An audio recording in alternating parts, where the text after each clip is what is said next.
Kung naalala nyo, last week, sinimulan natin yung patungkol sa katuroan ng biyaya. Okay? The introduction to the doctrines of grace. Bakit mahalaga yung katuroan ng biyaya? Yun kasi yung pinaka-central sa isip at puso ng Diyos patungkol sa kaligtasan ng tao. And so, yun po yung gusto nating talakayin. Pero before tayo magpatuloy, tayo po mananalangin. Muli, aming Diyos, purihin ang inyong pangalan sapagkat kayo po ang kumikilos sa buhay ng bawat isa sa amin. Alam niyo po ang aming kalagayan, anuman ang aming background, anuman ang aming dinadaanan sa bawat araw. And yet, you are truly the God of salvation. And so we pray na patuloy ko yung kumilos sa buhay ng mga tao sa aming kapaligiran, lalo na po upang totoong makilala nila kayo bilang Panginoon at tagapagligtas, at kami rin po na inyong mga anak ay patatagin ninyo sa ganitong mga katuroan. Inabili po namin ang lahat sa pangalan ng Panginoong Hesus. Amen. So tignan po muna natin, bakit ba mahalaga yung kaligtasan or the importance of salvation? Alam niyan, in Acts chapter 20, samahan niyo ko sa Bible if you have your Bible, Acts chapter 20, dito binabanggit ni Apostle Paul yung kanyang mission para ipangaral yung salita ng Diyos. Acts chapter 20, babasahin ko po sa Filipino. Sabi diyan, verses 20 to 21, hindi ko ipinagkait na ipahayag sa inyo ang anumang bagay na kapakipakinabang at hayag na nagtuturo sa inyo at sa mga bahay-bahay. Yun ang misyon ng tagapangaral ng salita ng Diyos. Huwag itago, kundi ipahayag anuman ang katotohanan ng salita ng Diyos. At sabi niya sa 21, na nagpapatotoo sa mga Hudyo at gayon din sa mga Griego tungkol sa pagsisisi tungo sa Diyos at pananampalataya sa ating Panginoong Hesukristo. Pasinin niyo yung dalang aspect ng kaligtasan. Yung pagsisisi sa Diyos kasi nakita mong napakabanal ng Diyos at ikaw ay makasalanan, and then yung pananampalataya sa ating Panginoong Hesukristo. Magkasama po yan. Testifying to the Jews and also to the Greeks, repentance toward God and faith toward our Lord Jesus Christ. Hindi nagbabago ang mensahe hanggang ngayon pa rin. Yun ang pinakakailangan ng tao, lumapit sa Diyos. At napakalaki daw na nagaganap, tandaan nyo sa last study natin, kapag ang tao nagkaroon ng pagkakilala sa Diyos, magbabago ang pagtanaw niya sa Diyos. Ang Diyos ang kanyang magiging kaligayahan. His exceeding joy, according to Psalm 43:4, kung magkagayo pupunta ako sa dambana ng Diyos, sa Diyos na aking malabis na kagalakan, at pupurihin kita ng Alpha o Diyos, aking Diyos. Kaya, normal sa Kristiyano, yung pananalangin, yung pagsamba, natural yan eh. Ba tayo nagsimula kanina sa pananalangin at pag-awit? Kasi yun yung damdamin natin bilang Kristiyano, yun yung binago ng Diyos eh. Kaya kung dumarating tayo sa panahon parang tinatamad tayo manalangin, o magpuri sa Diyos, there must be something wrong. May kulang sa buhay natin. Hindi ang Diyos ang hindi karapat-dapat. Napakalaki at dakila ng Diyos. Tayo ang nagbabago yung ating pagtanaw at damdamin. Kaya nga natandaan nyo, kung paano pinag-usapan natin, gaano kahalaga yung maranasan natin ang pag-ibig ng Diyos at yun din na maging totoo sa buhay natin. Binabalikan na lang natin yung John 17:26, that the love with which you have loved me may be in them. Sa Filipino, ipinakikilala ko sa kanila ang pangalan mo at aking ipapakilala upang ang pag-ibig mo sa akin ay mapa sa kanila at ako'y sa kanila. Yun daw yung hindi natin kayang i-produce. We cannot produce it on our own. It must come from God. So, tanong, kung medyo dumarating tayo sa panahong medyo mahirap mag-aral ng salita ng Diyos, di ba merong striving na nagaganap, minsan may mga bagay na malalalim, do you think, is it worth the effort? Talaga bang sulit ba yung pagsisikap na ginagawa ng isang Kristiyano para makilala ang Diyos at matutunan yung salita niya? Is it worth it? Oo naman. Pag may nagsabing hindi sulit, baka naman iba ang kanyang kasiyahan. No, it is all worth it, no matter what the cost. Because, tandaan nyo to, that clear knowledge of God from the Bible will fuel our passion for God and our love for God. Yung daw malinaw na pagkakilala sa Diyos ng Biblia Parang gasolina yan na magbibigay ng apoy sa puso natin para lalong gusto nating makilala at mahalin pa ang Diyos. Pag wala yung ganong malinaw na pagkakilala sa Diyos, you will not even respect God. Hindi mo siya igagalang. In fact, for many people, para ang Diyos is a far distant God. Malayo, di ba? May kanta noon, from a distance, God is watching us. Hindi po totoo yun. Although God is so great, He is far above us, pero siya rin ay transcendent at immanent. Ibig sabihin, malapit siya sa atin. At yun ang pwede nating ikagalak dahil nagpapakilala ang Diyos. At yun ang focus of the doctrines of grace na tinatawag, yung katuroan ng biyaya.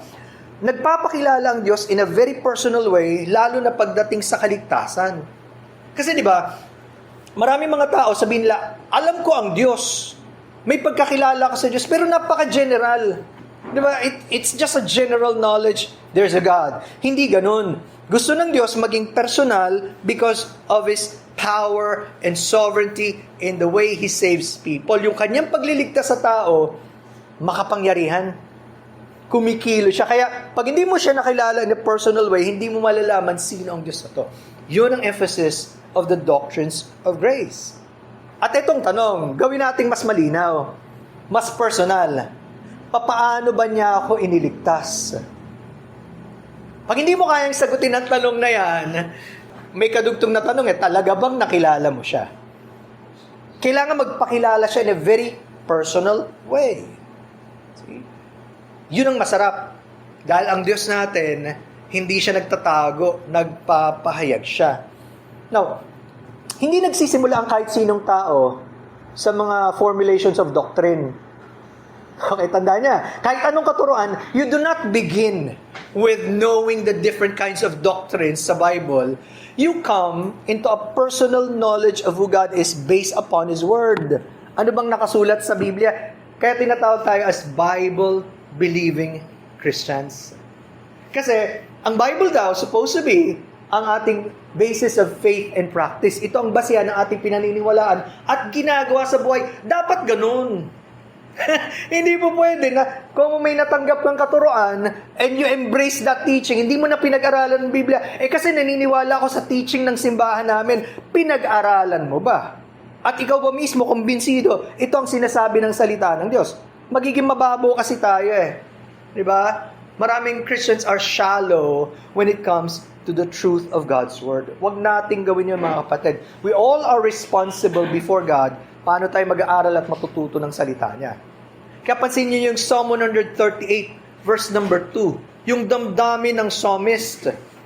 Psalm 138, verse number 2, sabi niya, I will worship toward your holy temple and praise your name for your loving kindness and your truth, for you have magnified your word above all your name. Take note of that. Sa Filipino, ako yuyukod paharap sa iyong banal na templo at magpapasalamat sa iyong pangalan dahil sa iyong tapat na pag-ibig at katapatan sapagkat iyong pinadakila ang iyong salita sa iyong buong pangalan. Now, manonotice nyo agad dito, yung damdamin ng sumulat na ito, ang kanyang damdamin sumamba sa Diyos. Gusto niyang parangalan ng Diyos sa kabutihan ng Diyos at sa katotohanan ng Diyos. At ang marahil isa sa amazing truth. Ewan ko nakita nyo na to from the Bible. Itinaas daw ng Diyos o pinahalagan pa ng Diyos yung kanyang salita higit sa kanyang pangalan o reputasyon. Bakit? Di ba isipin natin, ano pa bang mas tataas kundi sa pangalan ng Diyos? Kasi siya yun karakter niya yun Ang ibig lang sabihin dito, dahil sinabi ng Diyos, dito niya ipapakita siya ay Diyos na banal, siya ay Diyos na tapat, at Diyos na totoo. Because God said so, He will manifest His holiness, His truthfulness, and faithfulness by fulfilling His word. Yung kanya mga pangako, siguradong tutuparin niya. Ewan ko kung mayroon pang masigit na katotohanan na dapat magbigay sa atin as Christians. Paano natin i-honor ang Diyos sa kanyang salita? Hindi ba dapat lalong magbigay ito ng Wow, kung ang Diyos, ganun niya pinapahalaga ng salita niya kasi galing sa Kanya, hindi siya pwede magsinungaling. Hindi ba dapat ako as a Christian, lalong ganun kahalaga ang salita ng Diyos at yung panahon ko para makinig at mag-aral ng Kanyang mga salita? Nakita niyo? And yet, so many of us do not regard it like that. Kaya nga sabi ko sa inyo, napakalaga to get to know God and what He wants, dun susunod yung puso natin. Ano bang gusto niyo, Panginoon? Not just what we want. Alam ko, lahat tayo nag-struggle in that area. And even in learning about the doctrines of grace na pinag-aaralan natin, pero kapag natututo tayo, kahit na medyo mahirap matuto, you become more patient with others who are still growing in the faith. Diba? Hindi kayo madaling maghahatol at sabi, kaya nga tinawag na doctrines of grace, katuruan ng biyaya. Ang problema, nung may mga tao na nakaalam ng katuruan ng biyaya, hindi na mabiyaya sa iba. They don't become gracious anymore to other people. Para bang lahat kailangan andun na sa mataas na antas. No. Lahat tayo dumadaan in different stages. Remember ang sabi sa 1 Corinthians 13:12? Ito yung sabi ni Apostle Paul, tumitingin tayo in a glass dimly. Hindi pa malinaw, sabi niya in Filipino, 1 Corinthians 13:12, sapagkat ngayon malabo tayong nakakakita sa isang salamin, ngunit pagkatapos ay makikita natin sa mukhaan, ngayon nakikilala ko ng bahagya, ngunit pagkatapos ay makikilala ko ng gaya naman sa pagkakilala sa akin. So, even if it's not altogether revealed to us everything that God wants for us, unti-unti natututo tayo and napakasarap when we come to Him. Diba? Face to face. I-reveal ng Diyos ang maraming bagay. Pero ngayon, dapat nagpapatuloy tayo sa pagkilala at pagkaalam sa Diyos at sa salita Niya.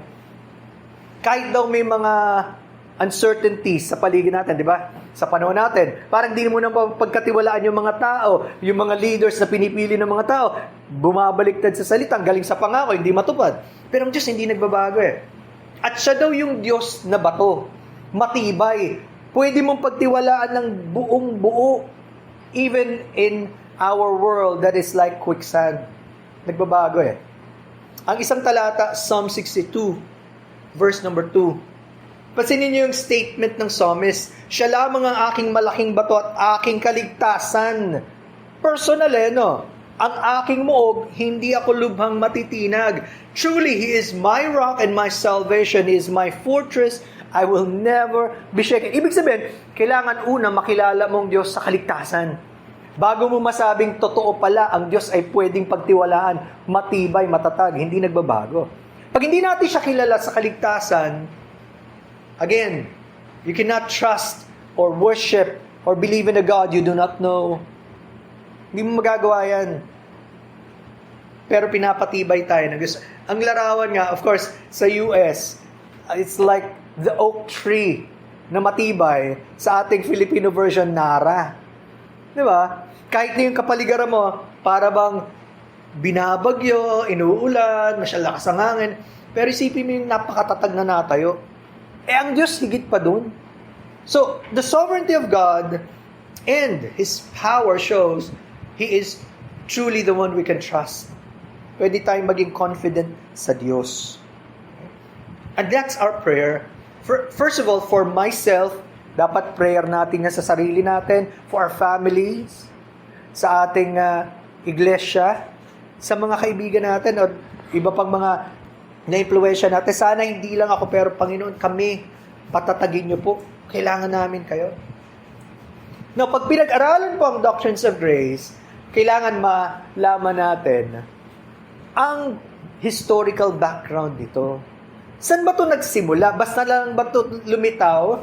At yung iba kasi ang akala nila, because of, again, ignorance of history, basta lumitaw lang yan. Nito lang yan eh. Hindi nila alam, again, it's already founded in the Bible. Pero balikan natin ang kasaysayan. If you've heard of the name John Calvin, sabi nga natin kasi yung doctrines of grace sometimes called as Calvinism, siya isang famous theologian and pastor sa Geneva. So, namatay siya noong 1564. Matagal na. Kasabay siya sa panahon ni Martin Luther sa Germany at Kasama siya sa mga pinaka-influential na mga taong ginamit ng Diyos during the Protestant Reformation. Yung kanyang book na Institutes of the Christian Religion hanggang ngayon, pinag-aaralan pa rin ng mga tao because of the great help Christians can get. So, naging kagamit-gamit siya sa gawain ng Diyos. Siyempre, yung mga sumunod kay John Calvin, ang tawag sa kanila ay Reformed. Opposed to the Lutheran or Anglican or Episcopalian branches, merong mga hindi tumatanggap ng lahat ng kanyang tinuro. Of course, generally, Baptists are supposed to be Reformed in that sense, pero hindi lahat kasi kahit sa nagpapakilalang Baptist and together with other Christian churches, hindi lahat ganun ang paniniwala. Kaya dapat maintindihan natin to. Saan ba nagsimula yung controversy? Bakit merong hindi pagkakaunawaan? Kailangan maintindihan natin sa panong 1600s sa Holland. Nagsimula ito I'll introduce to you the name Jacob Arminius. Ayan, alam niyo na yan. From the surname pa lang. He lived in 1560 hanggang 1609. Nag-aral siya sa Geneva under Calvin's successor, Theodore Beza. So, merong naging sumunod kay John Calvin, si John Beza, at naging professor din ito, si Arminius, of theology sa University of Leiden noong 1603. So, he would have been a brilliant man, I would suppose. Naging professor No, etong nangyari, unti-unti, paglipas ng panahon, itong si Arminius, ni-reject niya ang turo ni Calvin, which is supposed to be based on the Bible, at biglang nagkaroon ng controversy na nag-spread sa buong Holland sa mga Reformed churches. At yung mga tagasunod ni Arminius, gumawa sila ng 5 articles. Ang tawag na sa kanila at that time, tagasunod nga ni Arminius. So Arminians sila. At isinend nila sa mga authorities of Holland in 1610 under the name Remonstrance. Yun ang tawag sa kanila. Alam nyo nang niresearch ko yung term Remonstrance, just the term, ibig sabihin, a forcefully reproachful protest. Pagpaprotesta nila sa katuroan na tanggap ng maraming Kristiyano na Calvinism. At ito ay nilagdaan ng 46 ministers. Mga ministro to syempre lumalaganap itong katuroang to. Ang mga tagasunod ni Calvin, kailangan nilang maglabas ng sagot. The official Calvinistic response came from the Synod of Dort. Yun ang tawag nila. At ginawa nila ito simula November 13, 1618 hanggang May 9, 1619, about 5 months. Para sagot doon sa 5 articles. 84 members and 18 secular commissioners were there. Bakit tinawag na synod? Yung salitang synod simply means yung pagpupulong ng mga leaders ng simbahan. It was just an assembly of the church leaders. At dito lumabas yung tinatawag nilang Canons of Dort na inadopt ng mga Reformed churches sa Amerika at ng mga Christian Reformed churches. At doon lumabas yung 5 points of Calvinism bilang sagot sa inilabas ng Arminian Remonstrance. So tandaan po natin, yung iba kasi binabaliktad to Yung 5 points na pinag-aaralan natin, hindi pinili ng mga tagasunod ni Calvin. Okay? They were not chosen by Calvinists as a summary of their teaching. Hindi ibig sabihin, ito lang ang aming pinaniniwalaan. No. Tugon yun. It was a response to the Arminians about their 5 points. Nasabi nila parang hindi yan yung sabi ng Bible. Now, ba't mahalaga to? Kasi, tandaan po natin, kahit ang pinag-usapan natin itong 5 points, ito yung nasa puso ng Biblia. It is at the heart of Scripture and theology. Bakit? Hindi siya walang kwenta. Sabi ko sa inyo, last week, pwedeng ang tao maligtas, hindi pinapaniwalaan ito. Because salvation is by grace through faith in Lord Jesus Christ. It's possible for a person to be saved without knowing this, but if you do not know these teachings, you will become a shallow Christian. Mababaw. Kaya hindi siya walang halaga. Very, very important. At ang pagtanaw natin sa mga bagay na to will affect our view of God, of man, of salvation, of the atonement, of regeneration, of assurance, of worship, and missions. Napakaraming apektado. Sino ang Diyos? Anong kaligtasan? Ano ba ang tao sa harapan ng Diyos? Paano ka dapat mag-mission? Lahat yun apektado. So, daanan lang natin ng mabilis. Kaya siya tinawag na 5 points. Sinasummarize ito nila by the acronym TULIP. I'm sure alam nyo na yan. T stands for total depravity. U stands for unconditional election. L stands for limited atonement. I stands for irresistible grace. And P stands for perseverance of the saints. Okay. Di ba yan? Now, of course, hindi ibig sabihin, ito lang ang pinakamahalaga sa lahat. Marami pang katuruan ng Bible. At sabi nga ng mga ilang authors, napakalawak. It's so broad when it comes to God's work and salvation. So, hindi lang dito natapos. It doesn't stop here. Pero ganito, again, the focus of the 5 points would be on the central act of God in saving sinners. Doon nakasentro siya. Ano ba ang ginagawa ng Diyos pagdating sa kaligtasan ng tao? At marami rin, sabi ko nga from last time, marami na may misunderstand, di ba? Ang term na ito because, again, of wrong ideas about that. So it's liable to be misunderstood. So it's not always the best way just to present that. Kaya yung iba, bagamat naniniwala sa doctrines of grace, they don't want to be called as Calvinists. Thinking, I'm a follower of Calvin, wrong. It's not that. And kahit nga si John Piper na nagsulat ng book, kahit sino mga nababasa ko, you are not the follower of Calvin because the teachings are already in the Bible even before the followers of Calvin made it into 5 points. Andiyan na yan eh. So when you say, we believe in the doctrines of grace, or I'm a Calvinist, it doesn't mean you are a follower. Kasi marami ring, of course, hindi tama yung teaching ni Calvin in baptism, yung ganyan. We don't agree. But we agree with what the Bible says. Kaya yung iba, may nagsabi, gusto niya gamitin yung salitang roses. Instead of tulip. Bakit? Radical depravity, overcoming grace, sovereign election, eternal life, singular redemption. They have their preference. Meron namang isa, nagbigay gospel daw. Bagamat 6 yon, pero yung G, which stands for grace, hindi na sinasama. Obligatory grace, sovereign grace, provision-making grace, effectual grace, lasting grace. It doesn't matter. Kahit anong itawag mo dyan, it's still the same truth from God's Word. Ang mahalaga, maintindihan natin na ang kaligtasan nagsisimula sa Diyos at siya ang kumikilos sa buhay ng mga tao. Ang Diyos Ama ang nagplano, ang Diyos Anak ang nagsakatuparan, at ang banal na Espiritu ang kumikilos sa buhay ng mga tao. At paano magpapatuloy ang mga Kristiyano? Sa kapangyarihan ng Diyos. Everything starts, continues, and begins with God, and true Christians would manifest that. Yun lang yun. Okay? Now, again, to all true Christians, alam natin yung karanasan.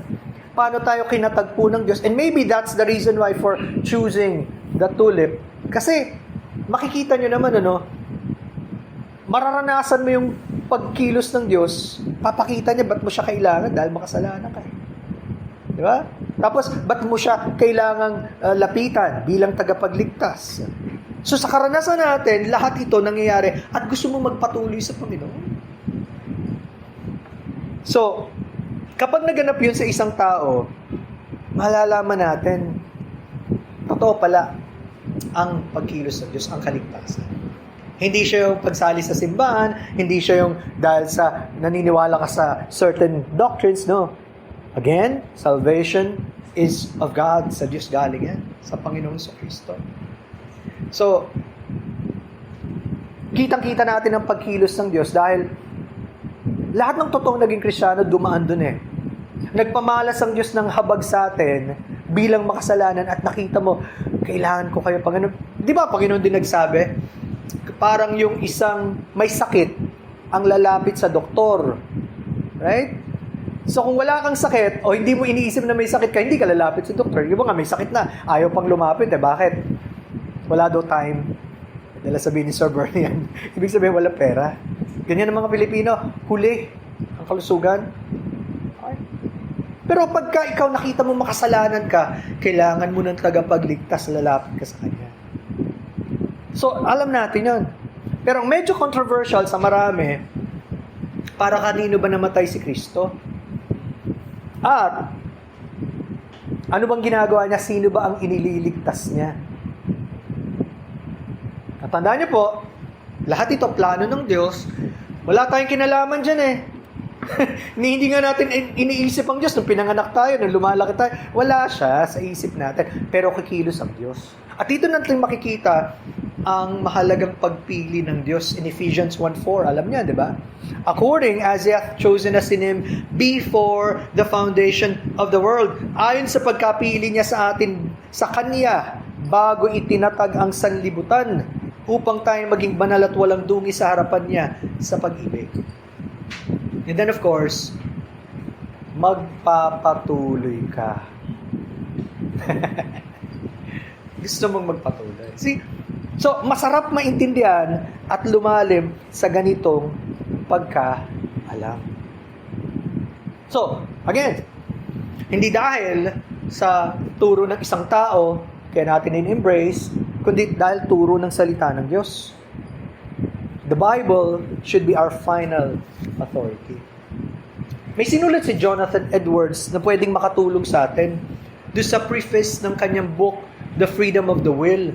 At kino-quote siya ni John Piper na ganito. Ang sabi ni Jonathan Edwards, I should not take it all amiss to be called a Calvinist for distinction's sake. Though I utterly disclaim a dependence on Calvin or believing the doctrines which I hold because he believed and taught them and cannot justly be charged with believing in everything just as he taught. Sabi niya, hindi naman mali kapag siya tinawag. He lived in the 1700s, imagine, tagal na. Pero kahit sa panahon yun, sabi niya, hindi mali kung tatawagin siya Calvinist para lang maiba sa paniniwala ng iba na ang kaligtasan nasa tao. Pero sabi niya, hindi ibig sabihin umaasa ako kay Calvin. Hindi ibig sabihin na lahat ng pinangahawakan niyang katuruan, ine-embrace ko rin. At yan ang palaging inaakusa ng mga hindi naniniwala sa doctrines of grace. Kasi naman, tagasunod kayo ng Calvin. Napakababaw. Parang ganon. Hindi naman pinag-aralan ng Bible, di ba? So, hindi totoo yun. So again, a summary of these 5 points can help us para magkaroon tayo uli ng panlasa. At maisip natin, ano nga ba talaga ang plano ng Diyos pagdating sa kaligtasan ng tao? Mabilis lang to. Later pa natin tatalakayin in detail ang bawat aspeto. Pero para may idea na kayo. Pag sinabing total depravity, ibig sabihin lang, ang puso at kaluluwa ng tao talaga namang malayo sa Diyos. Apektado yung buong pagkatao natin. Okay? Walang tao na hindi makasalanan. Pero kasi ang tingin ng iba, konti lang kasalanan ko, hindi totoo yun. Lubos ang kasalanan natin. Tayo ay alipin ng kasalanan. At hindi natin kayang palayain yung sarili natin sa kasalanan. Only God can free us from sin and the bondage to sin. At yun, yung pagiging alipin natin o bihag, our inability to save ourselves, that's total. Yun ang wala tayong kakayanan. So, kailangan sa Diyos tayo umasa. Naintindihan nyo? Ibig sabihin, kung magtitiwala tayo sa sarili natin, hindi mo kaya. At hindi ko kaya. Pangalawa, unconditional election. Kasi, ang Diyos, ang unang nagdesisyon at siya ang kumilos sa buhay ng mga makasalanan. Pwede namang wala nang ginawa ang Diyos sa buhay natin. Kung pinabayaan niya tayo, He would have been perfectly just. Tama naman tayong parusahan, nagkasala tayo eh. Pero hindi ganun ang Diyos. Hindi niya nais na mapahamak ang tao, kaya kumilo siya sa buhay ng mga tao. At bago pa daw likhain ng mundo, kaya natin binasa natin, plano na to ng Diyos. Bago pa niya ipadala ang kanyang anak, plano na to ng Diyos. Bago pa natin siya makilala, plano na to ng Diyos. Salamat na lang. Ang Diyos pumipili. At nakakapagtaka, kasi sasabihin ng mga tao, bakit ba kailangan mamili ang Diyos? Ibalik mo sa kanya tanong, ikaw ba? Bawal ka bang pumili? Is it wrong for you to choose? We can choose. Pero when it comes to God, we don't want God to choose. Paratang ang baba ng tingin natin sa Diyos, di ba? Siya ang may kapangyarihan sa lahat. Pangatlo, again, limited atonement. Ibig sabihin lang, ang ginawa ng Panginoong Jesucristo, tandaan nyo, isang beses lang, nung ibinigay niya ang kanyang buhay para sa kasalanan ng mga tao. That's why ang Panginoong Jesucristo is called as the Savior of the world. Sapat yung kanyang ginawa para sa lahat na magtitiwala sa kanya. So if anyone comes to Christ for salvation, he or she will be saved. Pangako ng Bible yun. Sapat. Hindi na kailangan ulit-ulitin. Hindi limitado ang kapangyarihan ng Diyos na magligtas. Kung sino man ang lalapit sa Kanya, maliligtas. Makapangyarihan ang Kanyang ginawa. Pero, ang makakatanggap ng buong benepisyo ng kaligtasan, yung mga tao na nagsisisi at sumasampalataya sa Kanya. Sila ang makakaranas noon. Okay? So the full saving effectiveness of the atonement that Jesus accomplished is limited to those for whom that saving effect was prepared. May inihanda ang Diyos. Hindi naman lahat lalapit eh. Pero alam mo, kaya ka lumalapit, kumikilos ang Diyos sa buhay. Kaya nung term, hindi magkakontra yon. Yung sinabi sa Revelation, whosoever will. Sino mang gusto, lumapit ka, come. Take the water of life freely, come. Hindi lumapit ka. Kahit kanino yun. Kaya ang mensahe natin para sa lahat. Pero alam natin, ultimately, ang Diyos ang kailangan kumilos sa buhay ng mga tao. Yun ang design ng Diyos. Baliktad sa sinasabi ng iba, I'll get ahead of myself, pero kailangan ito masabi. Baliktad sa sinasabi ng iba, pinili ko siya, kaya niya ako niligtas. No. Ang Diyos muna ang nagdesisyon para sa atin. Fourth one is called as irresistible grace. Dahil kung sa natural na kalagayan ng tao, ire-reject niya ang Diyos. Matigas ang puso ng tao, masama nga daw eh. Walang katulad eh. Diba, mababasa niyo sa Romans 3:10-12, Acts 7:51, lahat ng tao ayaw sa Diyos. Pero dahil sa kapangyarihan ng Diyos, kaya niyang baguhin puso at isip ng taong rebelde. Yun. Kaya ang role natin is just to teach and preach the gospel. Ito yung salita ng Diyos. Ang Diyos ang may kapangyarihan na magbago. It can change. Panglima, of course, the perseverance of the saints. Lahat ng niligtas ng Panginoon magpapatuloy na makipaglaban sa kanyang pananampalataya. Hindi siya yung tatalikod sa Diyos. Hindi, pag dumating yung panahon ng kahirapan, ayoko na.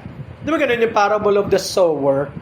Maraming nagsimula, they started well, they received the word, masaya pa sila, pero nawala because of different reasons. May persecution, yung iba naaliw ng sobra sa mundo, yung iba hindi na kinaya, wala. Pero yung good soil, yun yung mga may puso na nagbunga, nagpatuloy. Yun eh. Dapat maging encouragement sa atin to na kaya tayo nakapagpapatuloy, biyaya pa rin ng Diyos. Huwag tayong yumabang. Kasi again, that's another accusation of those na sinasabing mali. Kaya ka nagpapatuloy dahil sa sarili mo, hindi yun ang sinasabi ng Bible. At never can claim ng perseverance of the saints. Kaya ko kasing magpatuloy. Walang makapagpapatuloy without the grace of God. Lahat yan galing sa Diyos. Tingnan yung 2 Timothy 4:7. Let's open our Bibles, ha? 2 Timothy 4:7. Sabi niya, I have fought the good fight, I have finished the race, I have kept the faith.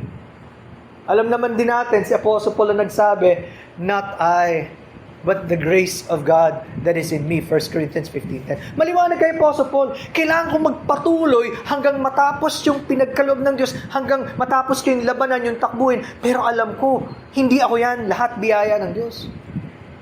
Kita niyo yung balance ng Scripture. Kaya kapag ang tao naligtas, at nakarating siya sa presensya ng Diyos, nagpatuloy siya at ginantimpalaan siya ng Diyos, lahat ng papuri sa Diyos. He deserves all the praise. Pag ang tao napahamak, dahil lumayo siya sa Diyos, lahat ng dapat na pagsisisi sa Kanya. Hindi niya pinakinggan ng Diyos, hindi niya tinanggap yung pagkaloob ng Panginoon. Di ba? Kaya nga, pag pinag-usapan ng katuruan ng biyaya, ang Diyos ang natataas. Ang tao, nabababa. Yun yung kasabihan natin, not I, but Christ. He must, sabi ni John the Baptist, He must increase. I must decrease. Ganun kahalaga yung katuruan ito.